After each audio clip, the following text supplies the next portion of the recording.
Kila kiungo cha binadamu kina umuhimu wake katika kufanya mwili uweze kutenda kazi yake vyema na kuwa na afya pasipo na changamoto. Mojawapo ya viungo muhimu katika mwili wa mwanadamu ni moyo,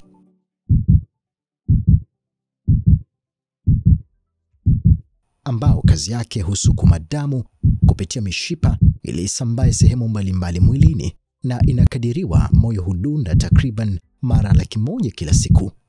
Umuhimu wa moyo umefanya kile ifikapo tarehe 29 ya mwezi Septemba kila mwaka ulimwengu kuadhimisha siku ya moyo duniani. Moyo kazi yake ni kupump damu tu. Ni kama pampu ya maji, yani kazi yake inachukua damu ambayo imetumika, ambayo inakuwa na carbon dioxide, inapeleka kwenye mapafu, inaacha carbon dioxide, inachukua oxygen, inarudi kwenye moyo, inasambaza sehemu zote za mwili. Siku ya moyo duniani ilianzishwa zaidi ya miaka 15 iliyopita, lakini lengo kubwa la hii siku ni kuwaelimisha watu na kujua jinsi gani wanatakiwa waishi ili wasiweze kupata magonjwa ya moyo, na sio tu magonjwa ya moyo, na magonjwa mengine ambayo yasio maambukizi, ambayo ni non-infectious. Na kuna vitu vingi ambavyo tumekuwa tunavifanya kila mwaka ili kuhakikisha kwamba hii siku inakuwa na maana kubwa na inakuwa na ujumbe. Moyo, kama ilivyo kiungo kingine chochote cha mwili wa mwanadamu, huweza kushambuliwa na magonjwa mbalimbali. Je, kuna aina ngapi za magonjwa ya moyo? Magonjwa ya moyo yako zaidi ya 100. Hicho ndo ninachoweza kusema. Ukitaka uyaorodheshe yote yako zaidi ya 100. Magonjwa ya moyo, kuna magonjwa ambayo yanawapata watu wazima na kuna magonjwa ambayo yanawapata watoto wadogo. Sasa tukianza na watoto wadogo, kuna magonjwa ambayo tunasema ni congenital, yani mtoto amezaliwa nayo. Lakini kuna magonjwa mengine tunayaita acquired. Ingawa acquired sio sana kwa watoto. Acquired mara nyingi tunayaona kwa watu wazima. Yani kwamba mtu amezaliwa hana shida yoyote, lakini kutokana na maisha anayoishi au kutokana na visababishi tofauti baadaye anakuja kupata shida ya moyo. Congenital yenyewe yanatokea mtoto anazaliwa nayo. Kwa hiyo kuna visababishi vingi vingine ambavyo vinaweza vikasababisha mtoto akazaliwa na shida ya moyo. Kuna mtoto anazaliwa na tundu kwenye moyo, ambayo tundu linaunganisha upande wa kushoto na kulia. Kuna matundu ya juu kwenye atrium, kuna matundu ya juu kwenye ventricle, kuna matundu mengine yanaunganisha sehemu moja na nyingine, kuna kitu tunaita PDA. Kuna vitu vingi. Kwa watoto, magonjwa ambayo tunayaona sana hapa kwetu ni magonjwa ya kuzaliwa nayo, yale tunaita congenital. Na kuna analysis ndogo ambayo imeshafanyika hapa kwetu. Kuna magonjwa kama VSD, ASD na ugonjwa unaitwa PDA na ugonjwa unaitwa TOF. Hayo manne ndio wagonjwa wengi tunawaona wana range kwenye hayo magonjwa, ambayo yanakuwa na communication, yani kunakuwa na tundu ambayo linachanganya damu ya kushoto na ya kulia. Damu yenye oxygen na carbon dioxide zinakuwa zinachanganyikana. Sasa kwa watu wazima, magonjwa pia yamegawanyika kwa sehemu nyingi. Kuna magonjwa kama pressure, hypertension, kuna heart attack, yani shambulio la moyo. Kuna magonjwa kwenye umeme. Sasa upo kwenye umeme, nikisema umeme nakuwa nimeongea kwa ujumla sana, lakini kwenye umeme kuna magonjwa tofauti zaidi ya 15 humo ndani. Kuna mtu anaweza kaa na moyo wake unapiga taratibu, mwingine unakimbia sana, mwingine unapiga lakini haupigi kwa ile rhythm inayotakiwa. Yani yako kama 15 ukiyanyumbulisha humo ndani. Lakini kwa watu wazima tumekuwa na kampeni yetu ambayo tumekuwa tunaifanya. Tunatembea mikoa yote ya Tanzania na tumeshaenda karibia mikoa yote, almost mikoa yote ya Tanzania, bara na visiwani. Tumekuwa tunafanya medical check-up, lakini pia tumekuwa tunachukua data za wale wagonjwa ambao tumekuwa tunawaona. Lakini asilimia kubwa ya wagonjwa ambao tumekuwa tunawaona ni wagonjwa ambao wanakuwa na shinikizo la juu la damu. Ukubwa au udogo wa ugonjwa huweza kupimwa kutokana na madhara yake kwa jamii. Kwa mujibu wa tafiti za kisayansi zilizofanyika, magonjwa ya moyo yanasababisha vifo vingapi kwa mwaka? Kuna baadhi ya data tunakuwa tunazikosa, lakini nafikiri tunakoendelea, Wizara ya Afya inafanya juhudi za dhati kabisa kujitahidi nchi nzima iwe connected. Kwa hiyo kwa sisi madaktari tutakuwa tuna uwezo wa kuweza kuvuta zile taarifa. Ukiandika tu heart failure unapata namba ya wagonjwa wote ambao wamefariki kwa heart failure katika kipindi fulani. Sababu wagonjwa wengine wanafia nyumbani, hawaendi hospitali, kwa hiyo taarifa zao tunakuwa tunashindwa kuzipata. Dalili ya mvua ni mawingu. Vivyo hivyo katika masuala ya afya, dalili moja au nyingine inaweza kukupa ishara kuwa kuna kitu hakiko sawa mwilini. Ni viashiria gani vinatoa tahadhari kuwa huenda afya ya moyo ikawa na changamoto, hivyo kuhitaji vipimo vya kitaalam ili kubaini ukweli? Dalili za magonjwa ya moyo ziko nyingi kulingana na aina ya maradhi ya moyo ambayo mtu anakuwa nayo.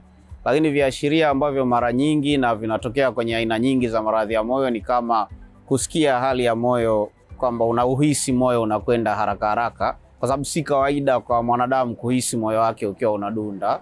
Lakini hali ya kuchoka ukiwa unafanya mambo madogo madogo yale ya kawaida kama kutembea kutoka ndani kwako, au mwendo mdogo ambao ulikuwa unaweza kumudu kwenye mazingira ya kawaida ukaona unashindwa kufanya, unachoka, au kukohoa nyakati za usiku, kubanwa na pumzi wakati umelala. Hivyo ukiona unapata dalili kama hizo ni ishara ya kwamba huenda kuna maradhi kwenye mfumo wa moyo na msukumo wa damu, na ni vyema kwenda kufanya vipimo. Mama akigundua mtoto wake ana shida ya moyo, na kuna dalili za haraka ambazo mama anaweza akagundua. Mfano, mtoto anakuwa anachoka haraka sana. Anakuwa akifanya kitu kidogo anachoka, hata kulia tu anapata shida, au kunyonya hawezi kumaliza kunyonya, anatoa mdomo kwenye nyonyo, anaanza unamwona kabisa ana struggle kupumua. Au mtoto anakuwa wa pinki. Hiyo tunaita cyanosis. Kwa hiyo kuna dalili fulani ambazo mama akiziona anatakiwa amwaishe mtoto haraka sana. Ukimwaisha mtoto haraka sana inatusaidia sisi kuweza kugundua mtoto ana tatizo gani. Watu mbalimbali wamekumbana na changamoto ya masuala ya moyo na wanaeleza namna walivyogundua maradhi hayo. Changamoto yangu ya moyo ilianza toka utoto, nikiwa na umri wa miaka kama 8-9. Nilikuwa nakohoa sana. Nilipoenda hospitali wakapima, wakaniambia nina shida ya moyo umetanuka. Wakati ule nilichomwa sindano kama 8, kwamba kila mwezi sindano moja. Baada ya hapo nikakaa vizuri. Nilipokaa vizuri nimeendelea kuishi, na wakati ule nilipokuwa nimepima wakaniambia moyo umetanuka, waliniambia huenda hata kuja kuzaa kwangu ikawa ni ngumu. Lakini nilitumia zile sindano, baadaye nikaendelea vizuri. Nimeishi mpaka nikija kuwa na umri wa miaka nimeolewa nikapata ujauzito wa mwanangu wa kwanza. Yaani nimelea mimba, nimejifungua, nikamlea mtoto mpaka mkubwa, ile nambeba sisikii maumivu yoyote.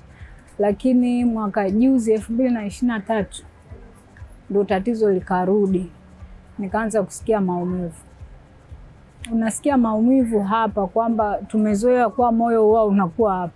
Kwa hiyo nikawa naona kabisa maumivu. Baadaye unaanza kuchoka. Nikaja hapa wakanipima, wakaniambia moyo umetanuka vile vile kama nilivyopima kule. Wakaniambia moyo umetanuka, natakiwa kufanyia operation. Nimeanza kujua pale ambapo nilipoanza kupata matatizo. Nimepita katika hospitali mbalimbali. Nilikuwa na changamoto nyingi Moi pale. Nikaenda mpaka kule Muhimbili ya kule juu. Lakini wakaja wakanihamishia hapa. Wamenihamishia hapa Kikwete. Lengo la makusudio kupima masuala ya mpigo ya moyo ili waweze kujua hali yangu. Ndio wakaja wakagundua kwamba wewe una shida katika moyo wako. Kwa kweli sikuwa kabisa kuumwa katika masuala ya moyo. Mimi nilikuwa nafanya mazoezi, piga mazoezi sana. Lakini kaja ndo nimepata mitihani hiyo. Basi hakuna budi kuyakubali na kuona madaktari ili waweze kutusaidia.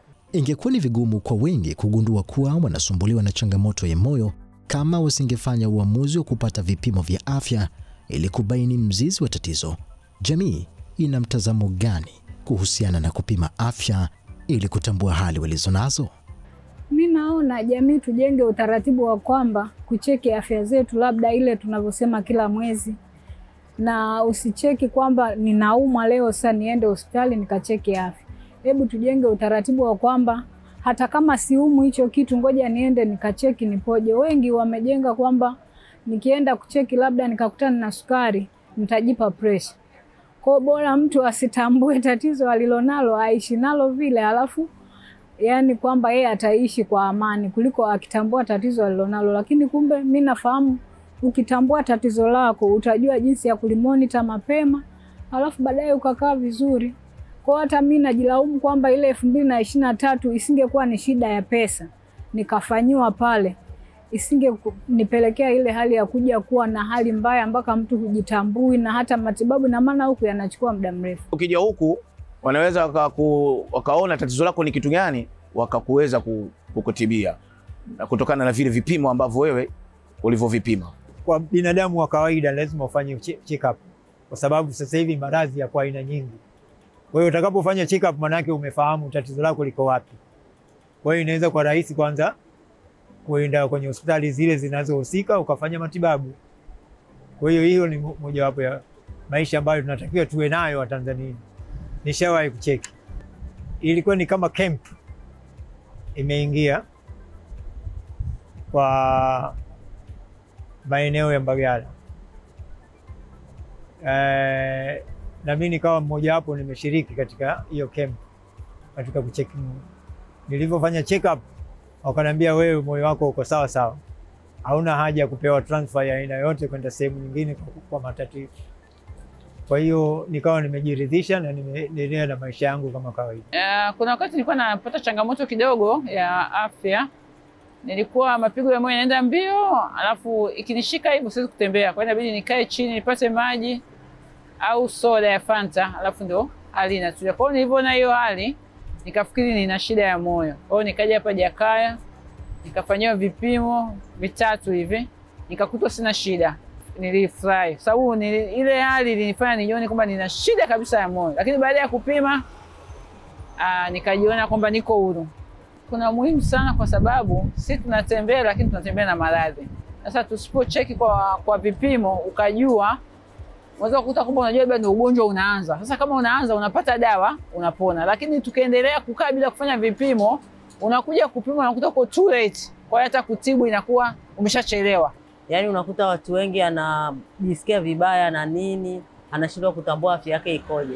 Kwa hiyo unakuta tu ile mtu ameanguka ghafla, ameniwa anasema sijui kafa ghafla, kumbe ni alikuwa na matatizo, lakini ile kutokupima afya mara kwa mara ndio ikamletea tatizo. Kupata maradhi sio mwisho wa maisha. Matibabu yanaweza kurejesha afya ya mgonjwa kurejea kwenye uzima, lakini kwa upande wa magonjwa ya moyo, matibabu yake yanapatikana nchini. Magonjwa mengi ya moyo yanatibika hapa kwenye taasisi ya moyo ya Jakaya Kikwete. Tangu kuanzishwa kwa hii taasisi, na kwa kweli tumekuwa tunapata msaada mkubwa sana kutoka serikalini, kwa sababu vifaa vingi sana ambavyo tunakuwa tunavihitaji wanajitahidi wanatuletea na kwa wakati. Kwa hiyo hii imetusaidia, imetufanya tumekuwa ni mojawapo ya center kubwa katika ukanda wa Afrika, East and Central Africa.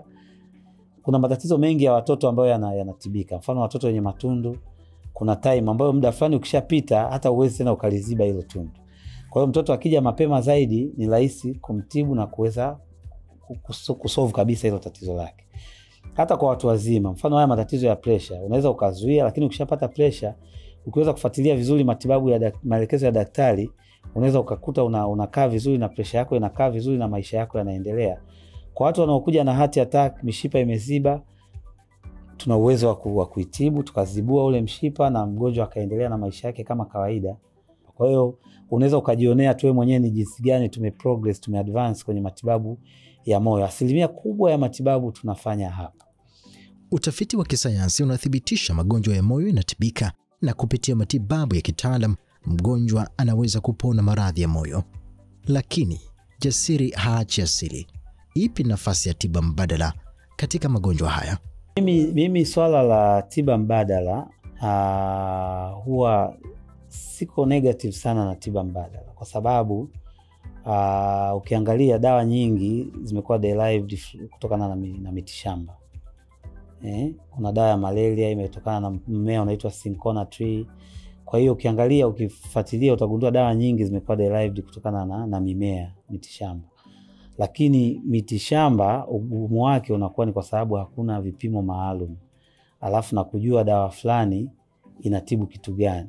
Kwa hiyo sometimes imani yetu kwenye mitishamba inakuwa ni ndogo, kwa sababu hauna uhakika sana kwamba hii dawa fulani inatibu kitu fulani.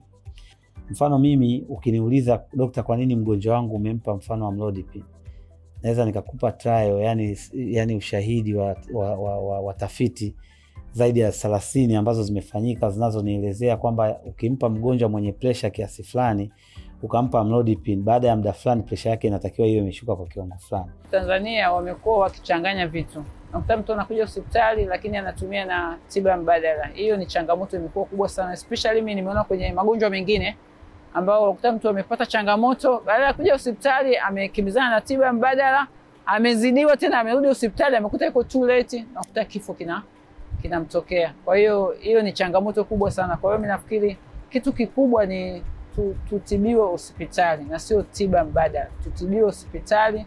Hospitali ukipimwa una changamoto, umewahi, unapata nafuu na unapona. Wagonjwa wetu wengi wa moyo unakuta wanaumwa, lakini wengi wanakuwa na imani nyingi sana za kijadi. Wengi wanahisi kwamba labda amelogwa au amechezewa, na unakuta ile inakuwa na impact sana kwetu sisi, kwa sababu wagonjwa wengi ukikaa naye ukiongea naye unagundua kwamba ameanza kuumwa siku nyingi sana, na toka alivyoanza kuumwa akikuelezea unaona kabisa maelezo yake ni kwamba alikuwa ameshakuwa na hiyo shida ya moyo, lakini amekuwa anazunguka kwa waganga wa kienyeji na nini, na unakuta wengine hata hapa kwenye moyo ukimvua shati unakuta ana chale nyingi, chale za aina tofauti tofauti ambazo zimechanjwa kwa kipindi tofauti tofauti hata mara 3. Kwa hiyo inakupa mwanga kwamba ameshawahi kuhudhuria kwa waganga 3 tofauti au 2 tofauti, na wote walikuwa wanamuaminisha kwamba amelogwa au amechezewa. Anasema daktari, mimi nilikuwa na hela nyingi sana na watu wakanionea wivu kwa sababu nilikuwa napata hela nyingi, sasa hizi wameniloga ili nisifanye kazi zangu. Sasa hizi nikitaka kutembea kidogo siwezi. Nikitaka kuenda shamba siwezi, nachoka. Lakini mimi akinielezea hivyo najua kabisa hizi zote ni dalili za moyo, lakini mwanzo alikuwa anaambiwa kwamba amechezewa. Waswahili wana msemo usemao kinga ni bora kuliko tiba. Ni hatua zipi jamii inapaswa kuzizingatia ili kuweza kujiepusha na magonjwa ya moyo? Maradhi mengi ya moyo yanakuwa na sababu fulani. Lakini nishawahi kucheki. Shauri mtu kuzichukua ni kujitahidi kuishi maisha ambayo kidogo yako rafiki kwa afya ya moyo, kama vile kuwa tunafanya mazoezi mara kwa mara, kupunguza ile hali ya kuto kufanya mazoezi au kuwa umekaa tu wakati mwingi, kwa sababu binadamu hajaumbwa awe anakaa tu au afanyi mazoezi kabisa. Kwa kama unaweza kufanya zoezi, na zoezi si lazima kuvaa bukta ukimbie barabarani, kuna mazoezi ya aina tofauti. Tunashauri ufanye zoezi, unashauriwa angalau kwa muda wa wiki moja ufanye zoezi sio chini ya mara 5, na zoezi lile lichukue angalau nusu saa, utoke na jasho kidogo na hali ya moyo kwenda mbio, tunasema aerobic exercise. Lakini pia hali ya kuwa unapima afya mara kwa mara kujua kwamba kuna maradhi au la. Ukiona kuna dalili fulani zinakupata ni heri kuchukua tahadhari. Lakini pia ulaji kuna aina za vyakula ambazo si rafiki sana kwenye afya ya kibinadamu. Kula wanga kupitiliza, unywaji wa pombe ya kupitiliza, hayo ni mambo ambayo mtu anatakiwa achukue tahadhari ili kujiepusha kidogo na maradhi ya moyo. Kujiepusha na visababishi mbalimbali ambavyo vinaweza kuhatarisha afya ya moyo ni nyenzo muhimu ya kuepuka ugonjwa wa moyo. Lakini kwa ambaye tayari ameipata changamoto hiyo, ni vitu gani anapaswa kuvizingatia ili kuwa salama na kuepusha madhara zaidi? Mtu ambaye tayari amegundulika na maradhi ya moyo ni maelekezo ya daktari wake, kwa sababu maradhi kama tulivyosema awali, maradhi yako ya aina tofauti tofauti. Kwa hiyo kila aina fulani ya maradhi ina maelekezo fulani ya taratibu za kuishi na ya kufuata. Kwa hiyo inategemea wataalamu waliomuona wameshauri afanye nini, hivyo ndivyo anavyopaswa kuvizingatia. Sio kila shida ya moyo inatakiwa itibiwe aggressive. Kuna shida ya moyo nyingine tunaweza tukakuona tukasema huyu tunamwacha. Sema tutakuwa tunamfanyia follow up. Labda kila mwaka tutakuwa tunakuja tunamfanyia vipimo, tunaangalia maendeleo yake. Ni kufuata tu maelekezo ya daktari. Kama daktari kakwambia wewe atakupi dawa, atakupi dawa. Kama tunakupa dawa ni kuzingatia zile dawa ambazo umeandikiwa na daktari. Kwa sababu tunapata wagonjwa wengi ambao wanakuwa na shida ya moyo, na ukimwandikia dawa akienda anasimama na anaona labda anashindwa kunywa pombe au nini, kwa sababu dawa zingine ameambiwa anywe usiku.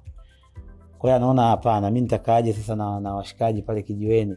Kwa hiyo anachoamua yeye, anaamua kuacha dawa anaendelea na maisha yake. Kwa hiyo ni wagonjwa ambao sasa akirudi, kama moyo ulikuwa umetanuka labda una 4.5 unakuta uko 6.5.